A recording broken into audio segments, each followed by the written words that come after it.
नमस्कार विद्यार्थी मित्रांनो, तुम्हा सर्वांचं मिस्टर प्रोफेसर या ई लर्निंग प्लॅटफॉर्मवर मी स्वागत करतो.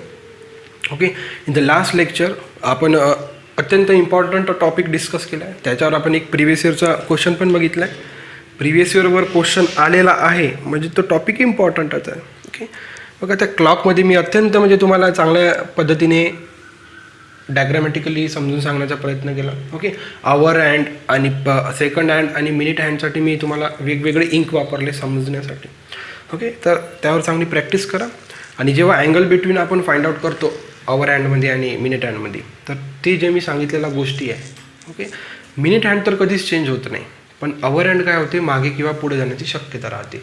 तर किती डिग्रीने पुढे गेला किंवा किती डिग्रीने मागे गेला, यासाठी जो काही तुम्हाला मिनिट दिलेला असतो त्याला डिवाइड बाय 2 करायचा आणि तेवढ्या डिग्रीने तो पुढे गेला किंवा मागे गेला. ओके, मग ते जेवढ्या डिग्रीने तो पुढे गेला असणार तर तो आपल्याला ॲड करावा लागणार, जेवढ्या डिग्रीने तो मागे आला असणार तर तेवढ्या डिग्री आपल्याला सबट्रॅक्ट करावं लागणार. ओके, हा एक इम्पॉर्टंट टॉपिक शिकलो आपण. त्याच्यानंतर त्याच्यामध्ये आपण मिररचं शिकलो. मिररचं काही नाही, फक्त मी तुम्हाला जोड्या दिल्या होत्या की ओके, जशी 3ची जोडी 9 सोबत, 11ची जोडी 1 सोबत, 10ची जोडी 2 सोबत, 4ची जोडी 8 सोबत, ओके, 7ची जोडी 5 सोबत. जर या जोड्या जर लक्षात ठेवला तर just you have to vice versa. Okay, just इकडलं तिकडं तिकडलं इकडे. ओके, 12 आणि 6 कधीच मिररमध्ये चेंज नाही होत. एवढ्या सगळ्या गोष्टी आपण तिथं डिस्कस केल्या होत्या. ओके, आता बघा एक पुन्हा लॉजिकल रिझनिंगचा एक पार्ट आहे वेन डायग्राम म्हणून. आपल्याला कमीत कमी पूर्ण टॉपिक डिस्कस करण्यासाठी 2 लेक्चर लागणार. यावर कंपल्सरी क्वेश्चन आहे, प्रिव्हियस इयरमध्ये येतो म्हणजे येतोच. ओके, त्यामुळे आपण काही प्रिव्हियस इयरचे पण 1-2 एक्झाम्पल्स यावर डिस्कस करण्याचा प्रयत्न करू. ओके, तर बघा अत्यंत इझी आहे. Okay, just you need some common sense, common logic.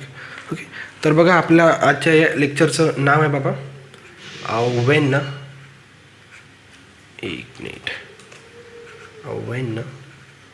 Diagrams. अत्यंत इझी लॉजिकल रिझनिंगचा हा महत्त्वाचा पार्ट आहे. येतो म्हणजे येतोच. प्रत्येक प्रिव्हियस इयर पेपर जर बघितला तर वेन डायग्रामवर क्वेश्चन राहतो म्हणजे राहतोच. ओके, आणि तो क्वेश्चन आपल्याला सॉल्व करता आला पाहिजे विदिन सेकंदात. हा क्वेश्चन सॉल्व होण्याचे राहतं. आता बघा, आता याचं काही असं इंट्रोडक्शन नाही आहे. जास्त भर आपल्याला याच्या एक्झाम्पल्सवरच द्यावं लागणार आहे. परंतु याचं जर इंट्रोडक्शन सांगण्यात झालं तर कसं राहते, त्यांनी काही आपल्याला गोष्टी दिलेल्या राहतात, काही ऑब्जेक्ट्स राहतात, काही आयटम्स राहतात, काही ग्रुप राहतात. तर आता सपोज डॉग, काऊ आणि हॉर्स. ओके, तर याच्या रिलेटेड ते 4 डायग्राम्स देतात आपल्याला. ते 4 डायग्राम्स देतात. तर मग जे काही तुम्हाला ऑब्जेक्ट्स दिलेलं आहे, ज्या काही तुम्हाला गोष्टी दिलेल्या आहे, ओके, तर यांचं तुम्हाला डायग्रामॅटिकली रिलेशन डिपिक्ट करावं लागणार आहे की त्या डायग्रामॅटिकच्या अंतर्गत. ओके, तर ते जे काही दिलेले शब्द आहे ते तुम्हाला त्या डायग्रामॅटिकली मांडायचे.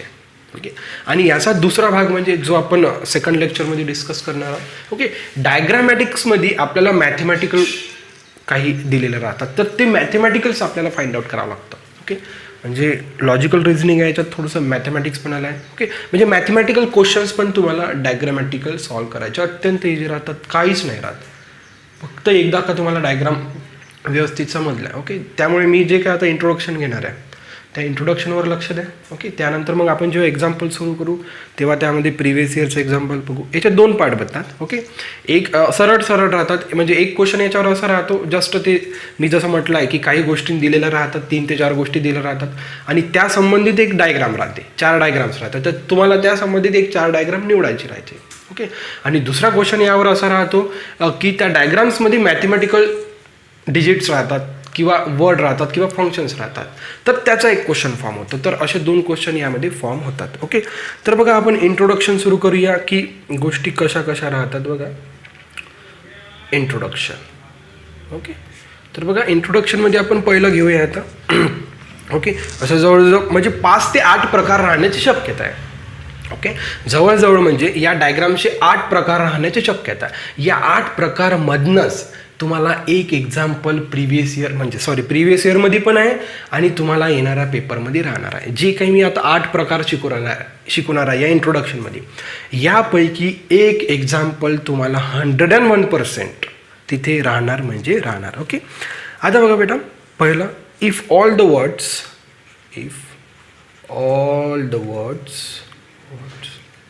are a different group are different are of a different groups, then they was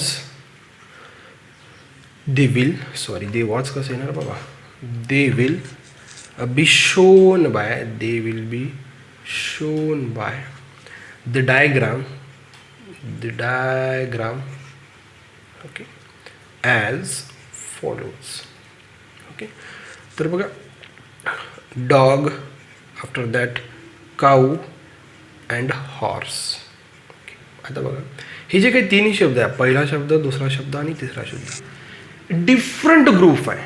okay, if all the words, okay बघा त्यांनी काय म्हटलं आहे पहिल्या इंट्रोडक्शनमध्येच, if all the words are different group then they will be shown by the diagram as follows.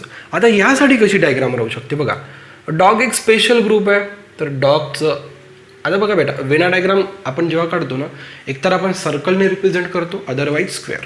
Okay, त्याच्यामुळे confuse नाही व्हायचं. काही पेपरमध्ये स्क्वेअरही राहू शकते, मे बी रेक्टँगलही राहू शकतं. ओके, काही सर्कलमध्ये ट्रायंगलही राहू शकतं. ओके, किंवा जनरली सर्कल यामध्ये मॅक्सिमम यूज केला जातो, सर्कल मॅक्सिमम यूज केला जातो. ओके, आता बघा डॉग एक डिफरंट ग्रुप आहे, त्यानंतर काऊ, ओके, आणि त्यानंतर बेटा हॉर्स झालं. ओके, म्हणजे जेव्हा तीन गोष्टी डिफरंट दिलेल्या आहे, आहे की नाही, if all the words are of different groups then the diagram will be shown by the following.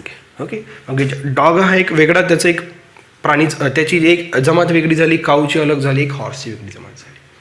म्हणजे जेव्हा तीन गोष्टी, ओके, सपोज आपल्याला एक्झाम्पल दिलेलं आहे, ओके, सपोज आता एक्झाम्पल दिलेलं आहे की dog, cow and horse. Okay, then find out the which of the one of this is the Venn diagram. तर हा ऑप्शन तुम्हाला सिलेक्ट करता यायला पाहिजे की डॉग एक अलग प्रजाती झाली, काऊ एक अलग प्रजाती झाली आणि हॉर्स एक प्रजाती अलग झाली. ओके, तर जे काही मी तुम्हाला 8 पार्ट्स डिस्कस करणार आहे, की 8 प्रकारचे तुम्हाला वेना डायग्राम्स राहणार आहे. ओके, तर त्या 8 पार्टपैकी हा पहिला पार्ट झाला. अत्यंत इझी, डिफरंट आहे तर तिन्ही डिफरंट करून टाका, त्यामध्ये काहीच संबंध नाही राहिला.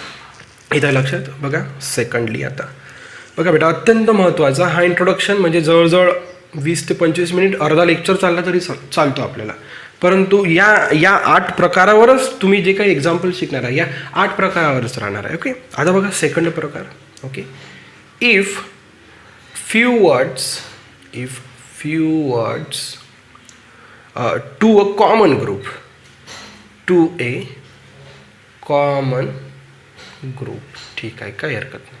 ओके, फॉर एक्झाम्पल बघा, cow, after that horse, okay, and mammals. आता बघा, ओके, आता यासाठी डायग्राम कशी राहणार बघा. सर्वप्रथम मी डायग्राम काढून घेतो. बघा,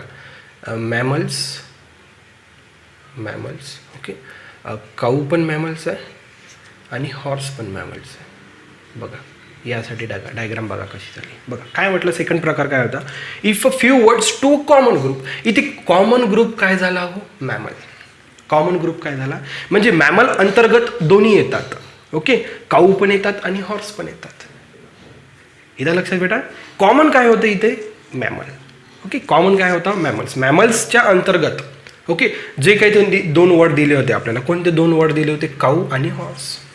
मॅमल्सच्या अंतर्गत, ओके, काऊ पण येतात आणि हॉर्स पण येतात. हा झाला बेटा सेकंड प्रकार. पहिल्या प्रकारमध्ये काय होतं की तिघांचंही आपल्याला तिथं वर्डच दिला नव्हता. मॅमल जर वर्ड दिला असतं तर तो सेकंड प्रकारमध्ये आला होता, आहे की नाही. आपल्याला 3 वर्ड काय दिले होते, dog, cow and horse. Okay, जर तिसरा वर्ड जर हॉर्सच्या ऐवजी जर राहिला असता मॅमल, हां, तर मग डॉग आणि काऊ मॅमलच्या अंतर्गत आले असते. इथं लक्षात. परंतु पहिले तिन्ही वर्ड डिफरंट होते, म्हणून तो पहिल्या फॉर्मॅटमध्ये चालला गेला. ओके, आता दुसरा जो एक्झाम्पल दिला त्यामध्ये आपल्याला 3 वर्ड्स दिले होते. ओके, आपल्याला मग असं लक्षात येतं आहे की काऊ आणि हॉर्स, ठीक आहे, काय हरकत नाही, 2 प्राणी अलग अलग आहे. ओके, पण त्यांनी तिसरा वर्ड दिला आपल्याला मॅमल्स. मग आपल्याला तिथं एक रिलेशनशिप लागलं पाहिजे, जस्ट लॉजिक डिपेक्ट झाला पाहिजे आपल्या डोक्यात की बाबा मॅमल्सच्या अंतर्गत काऊ पण येतो आणि हॉर्स पण येते. ओके, म्हणून मॅमल्स हा त्या दोघांना कॉमन केला आपण. बघा, मॅमल्स एक आपण मोठा सर्कल घेतला मॅमलसाठी, मग त्या मॅमलच्या आतमध्ये आपण काय घेतलो, काऊ आणि horse. This is the second type. Okay, now we will discuss. बस असेच आपल्याला 8 प्रकार डिस्कस करायचे. ते 8 प्रकार डिस्कस केल्यानंतर आपल्याला एक्झाम्पल्सकडे जायचं आहे. त्याच्यानंतर मग मी जे काही मॅथमॅटिकल म्हटलं मे बी आपल्याला सेकंड लेक्चर लागणारच. ओके, आता बघा third, if one word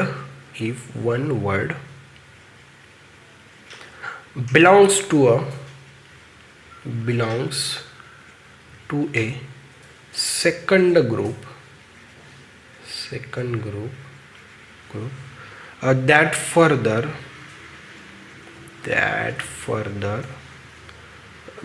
belongs to a third group. काय हरकत नाही बघा.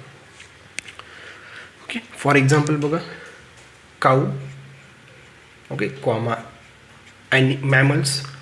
काऊ झाल्यानंतर आहे मॅमल्स अँड ॲनिमल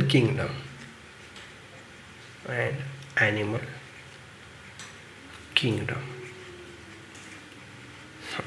बघा. आता यासाठी सर्वप्रथम आपण डायग्राम काढून घेऊया. बघा,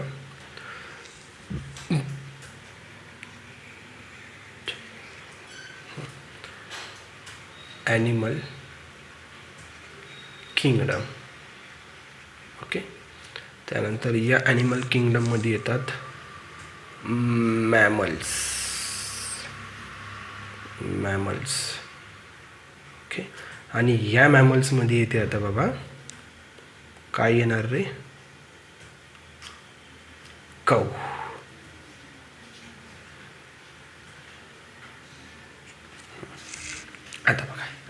आता बघा तिसरा टाईप अत्यंत इझी आहे. काय म्हटलं तिनं, if one word belongs to a second word. Okay, आता बघा काऊ बिलॉंग्स टू मॅमल्स होता. Okay, if one word belongs to the second word म्हणजे काऊ बिलॉंग्स टू मॅमल्स, कारण की काऊ मॅमल्स आहे. Okay and that further belongs to the third word. मग जो काही सेकंड वर्ड राहते तो पुन्हा तिसऱ्या वर्ड सोबत बिलॉंग होता. आता मॅमल्स हे ॲनिमल किंगडममध्ये येतात. आणि ॲनिमल किंगडममध्ये मॅमल्स पण येतात, नॉन मॅमल्स पण येतात, पण मॅमल्सचा ॲनिमल किंगडममध्ये येतो ना, ह्याचा लक्षात बेटा. बघा, ॲनिमल किंगडममध्ये सगळ्या गोष्टी आल्या, मॅमल्स आल्या, नॉन मॅमल्स आल्या. ओके, त्यानंतर मॅमल्सचं काऊ तर ऑलरेडी मॅमल्स आहे. आतमधून यायचं इथं लक्षात घेतो. बघा, आतमधून यायचं. ओके, काऊ मॅमल्स आहे. ओके, बघा, काऊ मॅमल्स आहे. काऊ काय आहे हो, मॅमल्स आहे. ओके, मग मॅमल्स ॲनिमल किंगडममध्ये येते.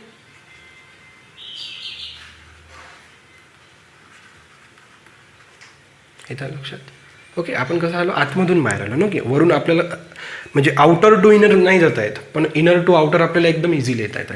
ओके, जे काय आपल्याला काऊ दिलेला आहे तो काऊ मॅमल्स आहे, त्यामध्ये काही प्रॉब्लेम नाही. आणि मॅमल्सचं ॲनिमल किंगडम आहे. ॲनिमल किंगडममध्ये सगळ्याच प्राणी जमाती आल्या ना, त्याच्यात मॅमल्स आल्या, सगळ्याच आल्या, आहे की नाही.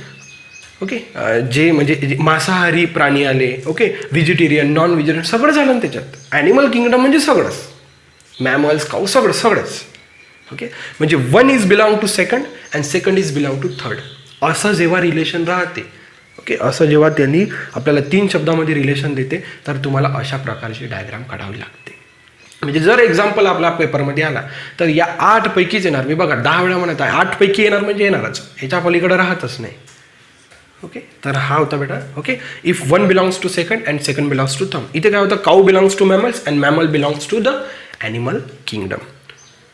इथं लक्षात. तर अशा प्रकारे याचं जस्टिफिकेशन राहणार. बघा आता 4th नंबरचं बघूया आपण. 4th number, if there is a some relation, if there is a some relation between 2 items, ठीक है, and these two items are completely related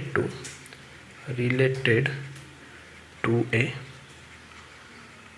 third item. Okay, then they will be shown as follow, shown as follows. बघा हा पण अत्यंत easy आहे. बघा main comma brother and father. ठीक आहे. बघा आता याची सर्वप्रथम आपण डायग्राम काढून घेऊया. ओके, हे झालं मेन. ठीक आहे. सेकंड आपण काढूया फादर. ओके, आणि थर्ड आपण घेऊया brother.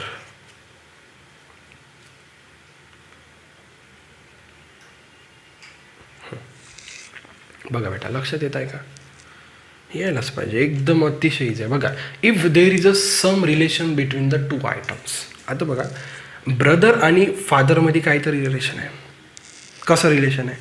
Some brothers may be fathers and vice versa.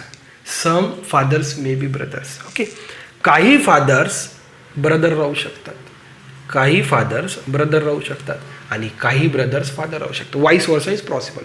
Okay, not every father will be the brother. आहे की नाही? काही ना भाऊ राहतो, काही ना राहतो. Not every brother will be the father. Some, okay, some brothers will be the fathers and some fathers will be the brothers. Up to this no problem. म्हणजे काय म्हटलं? If there is a some relation between the two items. Okay, या आयटममध्ये दोघांमध्ये काहीतरी relation होतं. Okay, and that two items are completely related to the third item. Okay, आता बघा, फादर असो ब्रदर असो, ते दोघंही काय झाले हो? मेल. ते काय झाले? दोघंही झाले बेटा मेल. ओके, मेन म्हणजे काय? मेल. ओके ओके, फादर असो की ब्रदर असो, दोघंही काय झाले हो? पुरुष. ओके, आपल्याला फादर आणि ब्रदरमध्ये रिलेशन कळालंच की काही fathers, some fathers may be brothers and some brothers may be fathers. No problem. Okay, but they both belongs to the one category, that is male category, that is nothing but the men. Okay, म्हणजे त्या दोघांचं तिसऱ्यासोबत completely relation आहे. इथं काहीच नाही, पुरुष आहे म्हणजे आहेच. No problem. लक्षात बेटा, if there is a some relation between the two items like father and brother and these two items are completely related to the third item and that third item in this our given example is nothing but the male category, that is nothing but the men. Okay okay, but all fathers and all brothers belongs to the group of men. आलं लक्षात बेटा? Some brothers may be fathers and vice versa. Okay, similarly some fathers may not be brothers and vice versa. I can possibility, but all fathers and all brothers will belong to the male category, that is nothing but the main. Okay, हा झाला बेटा चौथा प्रकार. त्यानंतर बघा आता पाचव्या प्रकाराकडे वळूया आपण. इंक हां, ही एक ठेवायची मला. त्यानंतर ती कसं काही काही दिसत नाही ना, रेड ठेवायची. ब्लॅक तर आहेच. चला, फिफ्थ नंबर. फिफ्थ बघा, two items are related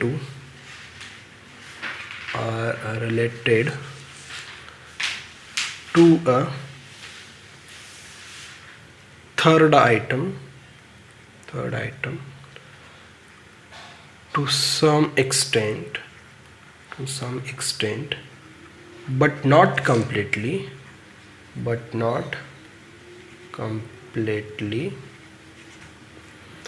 and the first two items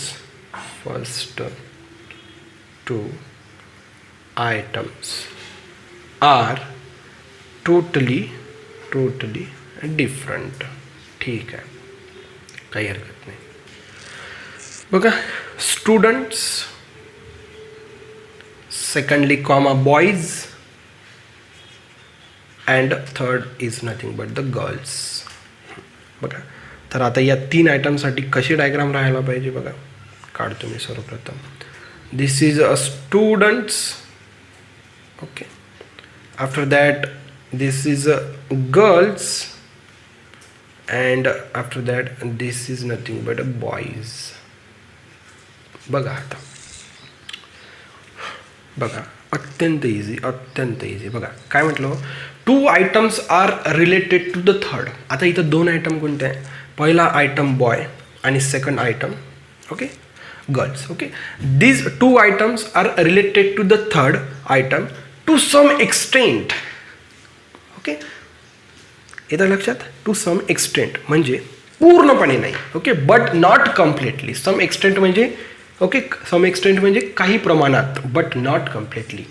and the first and 2 items are totally different. म्हणजे जे काही पहिले 2 आयटम होते, okay, this is first item, this is second and this is third.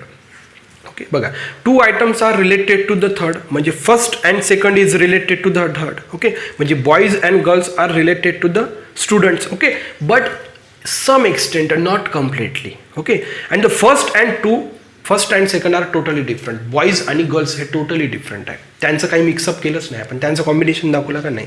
Okay, the boys and girls are different genders.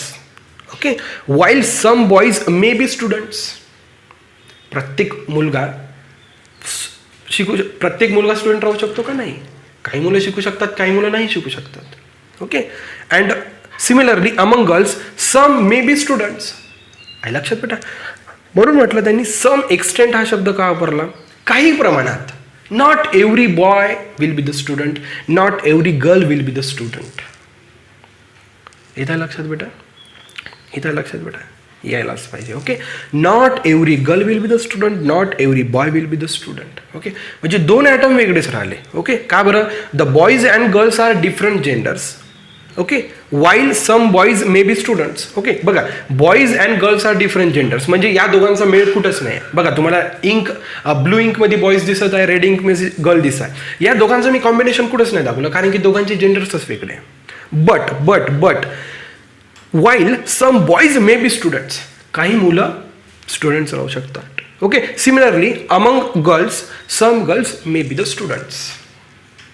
Got it. तर हा बेटा असा 5वा प्रकार झाला. बघा अत्यंत महत्त्वाचा आहे. ओके, बघा मी म्हणजे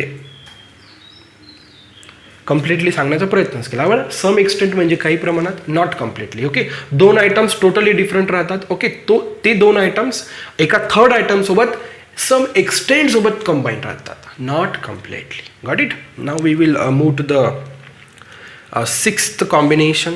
हे सगळे कॉम्बिनेशन्स आहे, असे आपल्याला 8 कॉम्बिनेशन्स बघायचे आहे. बघा आपण जवळजवळ आलोच 6व्या कॉम्बिनेशनपर्यंत. बघा all three items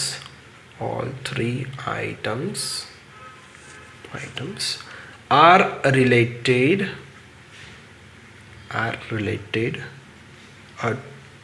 to one another, but to some extent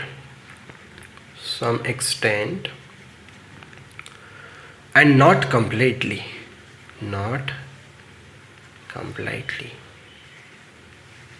बघा boys,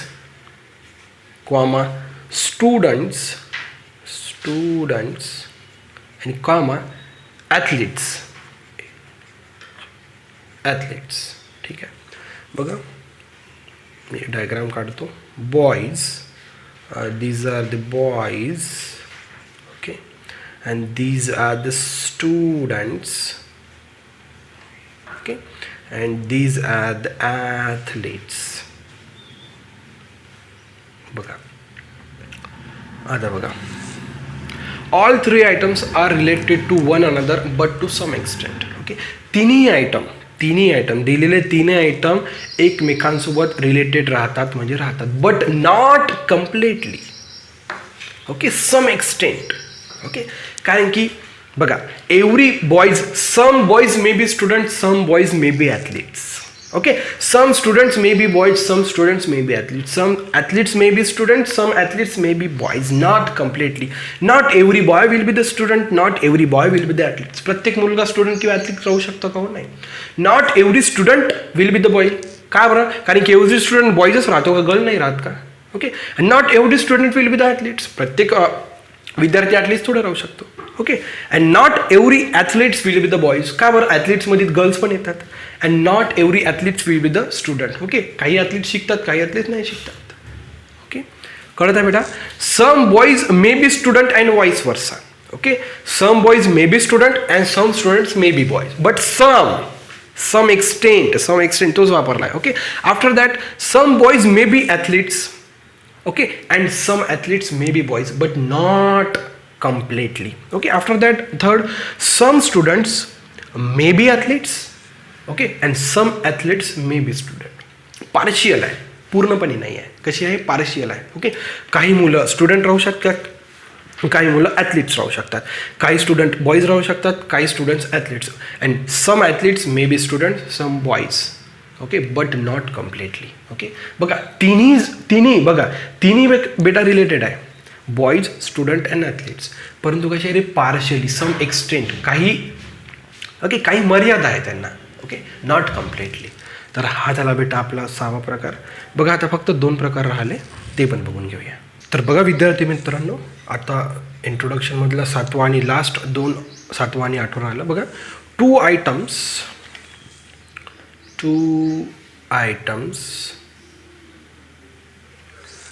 are related to each other completely, and the third item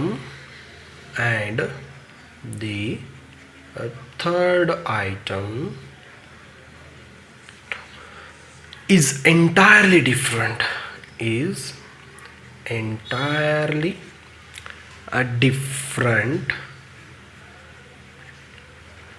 from the first two.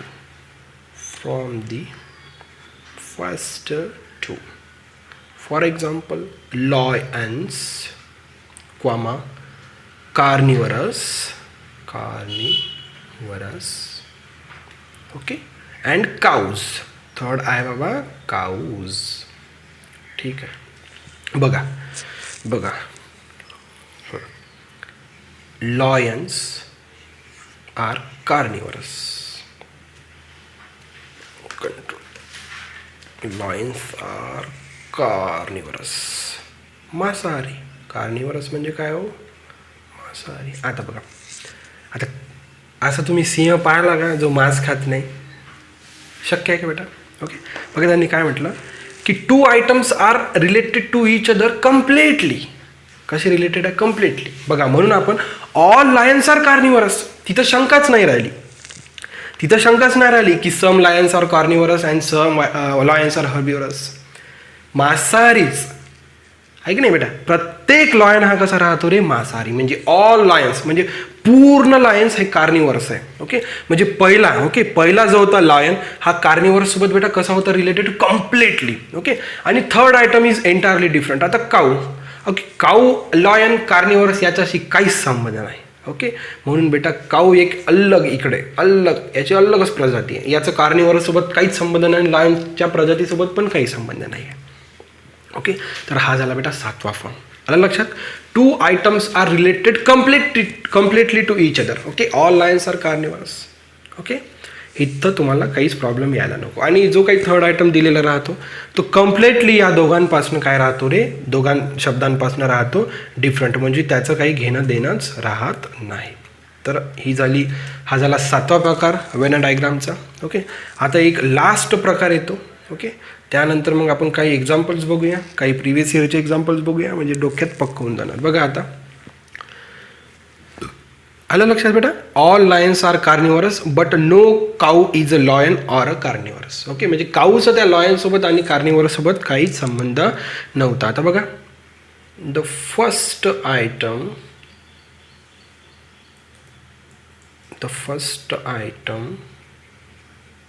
बघा बेटा, the first item is partially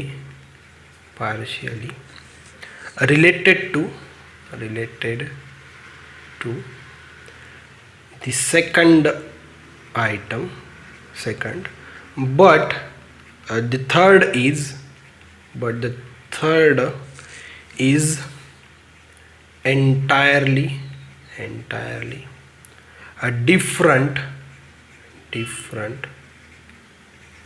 from from the first two items. From the first two items. बघा for example men, non vegetarian,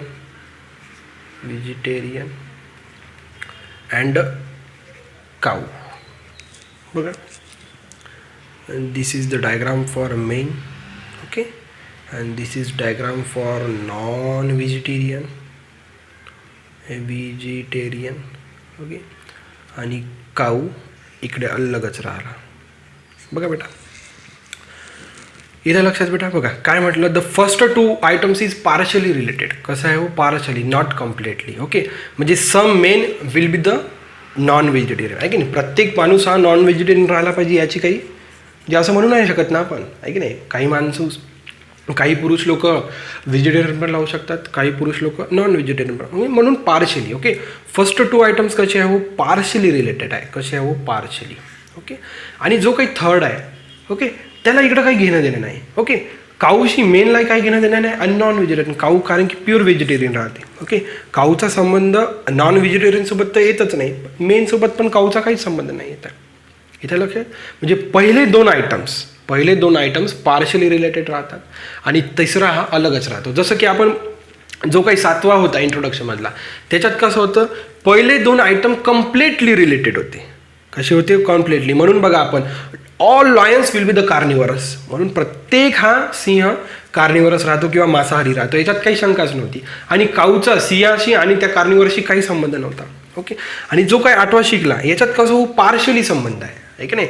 some men will be the non vegetarian and some may be the vegetarian. Okay, म्हणून आपल्याला जे काही आपल्याला शब्द दिले होतं की मेन नॉन व्हेजिटेरियन, तर याच्यात पार्शली संबंध रिलेटेड झाला. Okay, some men may be the non vegetarian. Okay, आणि नॉन व्हेजिटेरियन आणि मेनचा काऊसोबत काहीच संबंध नाही आहे. ओके, तर बघा बेटा अशा प्रकारचे 8 आपण फॉर्म शिकलो वेना डायग्रामचे.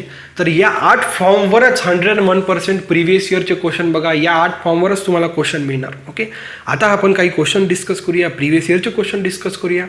तुम्हाला कळणारच की या 8 फॉर्मशिवाय आपल्याला पलीकडे कोणताच क्वेश्चन विचारण्यात येणार नाही. तर बघा आता आपण काही एक्झाम्पल्स बघूया. तर बघा विद्यार्थी मित्रांनो, आपण काही प्रिव्हियस इयरचे एक्झाम्पल करण्याचा प्रयत्न करूया जेणेकरून आपला कॉन्फिडन्स वाढणार. बघा, which of the following diagrams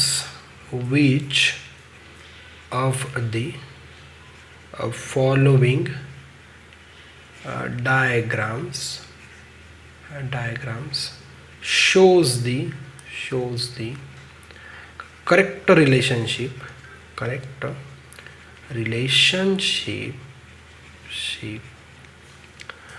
among the three items. बघा आयटम्स काय दिलेलं आहे, woman, okay, sisters and mothers. बघा ओके, तर बघा याच्यासाठी ऑप्शन्स कसे दिलेले आहे. बघा फर्स्ट ऑप्शन, त्यानंतर सेकंड ऑप्शन बघा पार्शियली, थर्ड ऑप्शन बघा, त्यानंतर डी ऑप्शन बघा. हे ऑप्शन्स दिलेले आहे. बघा बेटा आता बघा सोल्युशन फाइंड आउट करा. बघा which of the following diagrams, 3 terms दिलेले आहे, वुमन, सिस्टर अँड मदर्स. बघा आता एक गोष्ट तर लक्षात येत आहे ओके, की सगळे सिस्टर्स वुमन आहे आणि सगळे मदर्स वुमन आहे. ओके, सगळे सिस्टर्स पण वुमन आहे, सगळे मदर्स पण वुमन आहे. म्हणजे हा ऑप्शन असाच कॅन्सल झाला, त्याच्याशी काही घेणं देणंच नाही राहिलं, कारण की त्याने एक पार्ट लगेच काढून टाकला ना. पण असं होणे शक्यच नाही आहे. आता बघा तुम्ही बीकडे लक्ष द्या थोडं. बघा बी ऑप्शनकडे बघा. हे झालं बेटा काय झालं, वुमन्स. हे काय झालं, वुमन. ओके, वुमनच्या अंतर्गत काय येत आहे, सिस्टर आणि मदर्स. आता बघा त्याच्यातही बघा आता some sisters may be mothers, okay, and some mothers may be sister. कारण की प्रत्येक सिस्टर ही मदर नाही राहू शकत किंवा प्रत्येक मदर ही सिस्टर नाही राहू शकत. येतं लक्षात बेटा, प्रत्येक सिस्टर ही मदर नाही राहू शकत किंवा प्रत्येक मदर ही सिस्टर नाही राहू शकत. ओके, सिस्टर आणि मदर, ओके, हे दोन कसे रिलेटेड आहे, पार्शियली. बघा आपण शिकलेल्या फॉर्मॅटमधलाच हा एक फॉर्मॅट आहे, त्या 8 फॉर्मॅटपैकीच हा एक फॉर्मॅट आहे. ओके, आलं लक्षात बेटा. जे काही सिस्टर आणि मदर हे जे काही दोन आयटम दिलेलं आहे, ओके, हे कशी रिलेटेड आहे? पार्शली रिलेटेड आहे. कशी रिलेटेड आहे? पार्शली. पण आता थर्ड आयटम काय झाला इथं? वुमन. थर्ड आयटम काय झालं? वुमन. तर हे दोन आयटम थर्ड आयटमसोबत कम्प्लिटली रिलेटेड आहे. कशी रिलेटेड आहे बेटा? कम्प्लिटली रिलेटेड आहे. कारण की सगळं सिस्टर वुमन राहू शकते आणि सगळेच मदर वुमन राहू शकतात. बघा आहे की नाही? आहे की नाही? बघा प्रिव्हियस इयरचा क्वेश्चन आहे हा. क्वेश्चन आहे बेटा रिसेंट क्वेश्चन आहे बिलकुल. जून 2000. ओके. MH set. ओके. जी काही जूनचा एक्झाम बहुतेक तर 27 डिसेंबर झाला आहे की नाही? 27 डिसेंबर 2020ला जो पेपर झाला ना बेटा, त्याच्यातला हा क्वेश्चन एकदम रिसेंट क्वेश्चन आहे. बघा एवढा रिसेंट क्वेश्चन घेतला आपण, परंतु तो पण आपला 8 फॉर्मॅटपैकी एक फॉर्मॅटवर मी तुम्हाला पहिलेच बोललो आहे की जे काही प्रिव्हियस इयरचे क्वेश्चन राहणार 8 फॉर्मॅटपैकीच एक फॉर्मॅट राहणार. बघा आता हा रिसेंट क्वेश्चन आपण डिस्कस केला, आला आपल्या फॉर्मॅटमध्ये. ओके. बघा एकदा पुन्हा सांगतो, आलं लक्षात बेटा? म्हणजे पहिला आयटम, ओके, म्हणजे दोन आयटम पार्शली कनेक्टेड होते. सिस्टर्स आणि मदर्स पार्शली कनेक्टेड होते, कारण की some sisters may be mother and some mothers may be sisters. Okay. They are related partially, not completely. But these two items related to the third item with completely. कसे होते हो? Completely. आलं लक्षात बेटा? Some sisters may be mothers and some mothers may be sister, but that two items are completely related with the third item, that is nothing but the woman. अशा प्रकारेच एकदम असे सोपी क्वेश्चन्स वेना डायग्रामवर येतात आणि बिलकुल आपल्याला 100%, कारण की बऱ्याच जणांचं चुकते बरं, वेना डायग्राममध्ये बरेच जण कन्फ्यूज होतात. परंतु मी जे सांगितलेले 5-8 प्रकार आहे ते लक्षात ठेवा, कधीच चुकणार नाही. बघा विच ऑफ द फॉलोइंग, हा पण प्रिव्हियस आहे बेटा, हा पण प्रिव्हियस आहे. प्रिव्हियस इयर क्वेश्चन केलं कसं तुम्हाला भरोसा येऊन जाते ना की आपण हे शिकलो ना, आता आपण सॉल्व्ह करू शकतो. रिप्रेझेंट्स. आणि एक लक्षात घ्या बेटा, मी वर्कशीटमध्ये आणि टेस्टमध्ये नेहमी प्रिव्हियस इयरचे क्वेश्चन टाकत राहतो. ओके. आणि मी तिथे फक्त नोट नाही करत का हा क्वेश्चन ॲक्च्युली आला कुठून आहे. मी असं का बरं नाही करत आहे? कारण की सपोज ठीक आहे तुम्ही सॉल्व्ह करत आहे, मग 21व्या क्रमांकाचा सपोज प्रिव्हियस इयरचा क्वेश्चन आहे, तुमची ते प्रिव्हियस इयर क्वेश्चन म्हटलं का मेंटॅलिटी चेंज होतात. कशी होते? सपोज जर तो प्रिव्हियस इयरचा क्वेश्चन आला नाही, मग ते 22, 23, 24, 25 एक्झाम्पलमध्ये तुमचा मूड नाही लागत, तुमचा मूड डिस्टर्ब होऊन जाते की चला मला प्रिव्हियस इयरचा एक्झाम्पल नाही आला. मग ते टेस्टमध्ये तो मूड तुमचा खराब नाही झाला पाहिजे, यासाठी मी तिथं नमूद नाही करत आहे की बा हा क्वेश्चन इथनं आलेला आहे, तुमचा मूड डिस्टर्ब नाही व्हावं. ओके. जर पेपर जर चांगल्या पद्धतीने सॉल्व्ह करता, याचा अर्थ तुम्ही प्रिव्हियस इयरचे पण क्वेश्चन सॉल्व्ह करता हे तुम्हाला माहीत असू द्या, हे तुम्हाला माहीत असू द्या. ओके. फक्त मी तिथं नोट नाही करत आहे की तुमची मेंटॅलिटी, कारण की असं सपोज सेकंड क्वेश्चनच प्रिव्हियस इयरचा राहिला आणि तो नाही आला, मग कसं तुमचा मूड डिस्टर्ब होते, मग तुम्ही बाकी क्वेश्चन्समध्ये थोडे मार खाऊन जाता त्याच्यामुळे. ओके. बघा which one of the following represents the correct relationship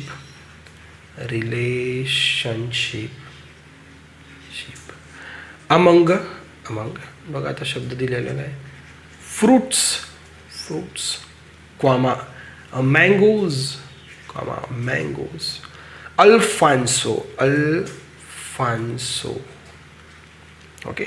options बघा, पहिला ऑप्शन आहे असं, सेकंड ऑप्शन आहे असं, थर्ड ऑप्शन आहे असं आणि असं, आणि डी ऑप्शन आहे असं आणि असं. काही हरकत नाही. बघा हा क्वेश्चन प्रिव्हियस इयरचा आहे. बघू आपण कोणत्या प्रिव्हियस इयरचा. पहिलं क्वेश्चन सॉल्व्ह करण्याचा प्रयत्न करा. बघा which one of the following represent the correct relationship between the fruits, mangoes and Alfonso. Alfonso म्हणजे काय हो? हापूस. ओके. हापूस. आणि एक गोष्ट लक्षात येत आहे का? ओके. हापूस काय आहे हो? आंब्याचा प्रकार आहे. हापूस काय आहे? आंब्याचा प्रकार. म्हणजे सगळे हापूस मँगोज आहे. इथं गोष्ट क्लिअर झाली. बघा हा तर बी ऑप्शन तर असाच डोळ्यानं बघितलं. फ्रूट मँगोमध्ये काहीतरी रिलेशन आहे ना, हे नाही. प्रत्येक मँगो फ्रूट राहायला पाहिजे, हा ऑप्शन असाच चालला गेला. ओके. त्याच्यानंतर बघा अरे पार्शली रिलेशन कसं राहणार आहे? प्रत्येक मँगो फ्रूट आहे, इथं तर पार्शल रिलेशन दिसत आहे. ओके. राहिला आता कुठे गडबड? पहिल्या आणि म्हणजे ए आणि सी मध्ये. ओके. दुसरा ऑप्शन का, बी ऑप्शन का बरं कॅन्सल केला बेटा? अरे फ्रूट, मँगो, अल्फान्सो काहीतरी रिलेशन आहे. अरे इथं तर सगळं तिन्ही पण एकदम कम्प्लिटली डिफरंट दिलेलं आहे. त्याच्यामुळे तो बी ऑप्शन कॅन्सल झाला. आणि डी ऑप्शन यासाठी कॅन्सल झाला बेटा कारण की यार पार्शली रिलेशन दिलेलं आहे. फ्रूट्स आणि मँगोमध्ये पार्शली रिलेशनशिप राहूच नाही शकत. प्रत्येक आंबा हा फळ आहे, प्रत्येक आंबा हा फळ आहे. ओके, बघा आता बघा अल्फान्सो काय झाला हो, हा झाला आंब्याचा प्रकार की ना. आंब्याचे बरोबर दशेरी आंबे, गावरानी आंबे, हापूस आंबे, भरपूर सारे प्रकार आहेत. ओके, तर हापूस हा आंब्याचा प्रकार आहे. म्हणजे हापूस हा मँगोशी कम्प्लिटली रिलेटेड आहे. हापूस तुम्ही हापूस सफरचंद बघितले का, हापूस तुम्ही जाम बघितले का, नाही. हापूस म्हटलं की पूर्ण त्याचं लक्ष कुठे जाते, आंब्यावर. ओके, हापूस काय राहू शकते, फक्त मँगो. हापूस काय राहू शकते बेटा, अल्फान्सो काय राहू शकते, मँगो. म्हणजे हापूस आणि मँगो हा कम्प्लिटली रिलेटेड आहे. म्हणजे कसं हो, प्रत्येक हापूस हा मँगोच राहणार, प्रत्येक हापूस हा मँगोच राहणार. कारण की हापूस शब्द हा कम्प्लिटली रिलेटेड आहे मँगोसोबत, तो कोणत्याच दुसऱ्या फळासोबत रिलेटेड नाही आहे. ओके, आता झालं प्रत्येक हापूस हा मँगो आहे. ओके, मग प्रत्येक आंबा तर फळ आहे हो, प्रत्येक आंबा फळ आहे. म्हणून ऑप्शन कोणता येणार हो. ओके, इथं काय केलं बेटा, इथं काय केलं, सी ऑप्शनमध्ये यार थोडं डिफरंट घेऊन घेतलं. ओके, ठीक आहे. सपोज आता त्यांनी प्रत्येक आंबा हा फ्रूट आहे म्हटलं, परंतु त्यांनी यार हापूसला बाहेर ठेवून दिलं. Not possible, this case is not possible. Okay, possible case तीच आहे की प्रत्येक हापूस हा मँगो आहे. हापूस आणि आंबा, there is a complete relationship, entire relationship in between them. Okay, and after that mangoes and fruits, there is also entire and complete relationship among these three products. हे लक्षात बेटा, प्रत्येक हापूस आंबा आहे आणि प्रत्येक आंबा हा फळ आहे. therefore the option will be the correct option will be the first option. आणि बघा हा क्वेश्चन बेटा आलेला आहे महाराष्ट्र सेट ऑगस्ट 2015 बेटा. ओके, बघा आपण जे फॉर्मॅट्स घेत आहे, ओके, त्याच फॉर्मॅट्सवर क्वेश्चन्स राहणार आहे, म्हणजे राहणार आहे. हा पण क्वेश्चन डिस्कस केलेला आहे आपण, हा पण फॉर्मॅट डिस्कस केलेला आहे. बघा एक क्वेश्चन परत घेऊन घेऊया. Okay, which is not among from the प्रिव्हियसचा नाही आहे, पण प्रिव्हियस सारखाच राहतो. बघा आता आपल्याला बघा 3 ऑप्शन्स दिलेले आहे, tables comma chairs. Okay, and third one is furniture.